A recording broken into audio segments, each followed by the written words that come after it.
এই দেখো আমার গোপাল। জীবনে কোনো দিন একটা পুতুল ভালো করে বানাতে পারিনি। ছোটোবেলায় যখন খুব পাড়া ঘুরতাম, মা খুব মারতো।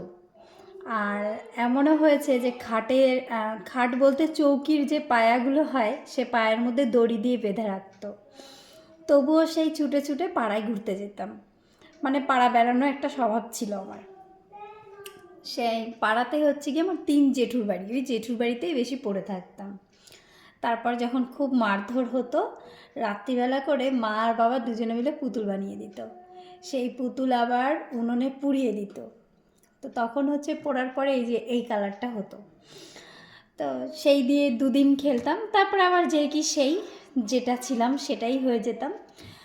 তারপর এইভাবেই হচ্ছে কি ছোটোবেলাটা মানে খুব দুরন্ত একটা মেয়ে, খুব ছটপটি, খুব কথা বলতাম, খুব চটপট চটপট করতাম, মানে এক জায়গায় শান্তশিষ্টভাবে বসে থাকতে পারতাম না। আর টিউশন যেতাম, স্কুল যেতাম, আর পড়ার সময় পড়তাম, আর সারাক্ষণ শুধু খেলা খেলা খেলা আর খেলা। তো এইভাবেই জীবনটা কেটে গেছে। কখনো নাচ গান এসবের মধ্যে খুব কম যাওয়া হয়েছে, তবে নাচের মধ্যে ছিলাম, নাচ টাচ করেছি। তবে এই যে আর্ট, তারপর হচ্ছে কি এই ধরনের জিনিসপত্র আমার মধ্যে একদমই ছিল না।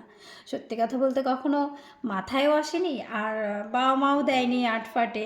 তারপর হচ্ছে গিয়ে এখন তো সবাই সব কিছুতেই দেয় আজকালকার বাবা মারা, যেমন আমি আমার মেয়েকে আর্টে দেওয়ার ইচ্ছে আমার, দেব।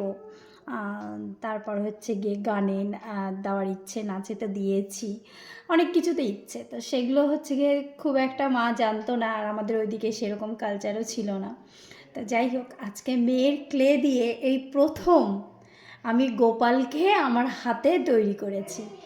আর যেমনই হোক, তোমাদের দেখে মনে হচ্ছে যে ভালো হয়নি বা অনেক কিছু মনে হতে পারে, মানে আমি কি বলবো আমি তোমাদেরকে বলে বোঝাতে পারছি না।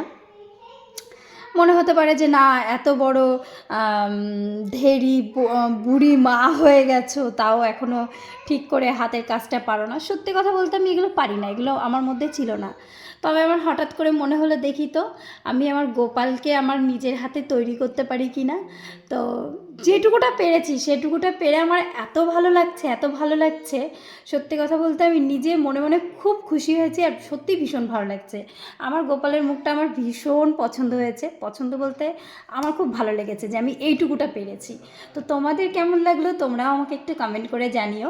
আমার গোপালকে আমি যেটুকু জানি আমি সেটুকু দিয়ে তৈরি করেছি। মানে আমার গোপালকে, আমার যে আসনে যে গোপাল আছে সেই গোপালকে দেখে দেখেই এটাকে হচ্ছে গিয়ে আমার তৈরি করা। মানে নিজে হাতে আমি আমার গোপালকে আবার জন্ম দিলাম। তো এটা আমি এখানেই রাখবো, এটাকে আমি কখনোই সরাবো না।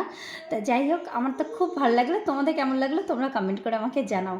আর আমার মেয়ে আর আমার বর এত কথা বলছে যে আমার কথাগুলো তোমরা ঠিকমতো শুনতে পারবে কিনা আমি জানি না।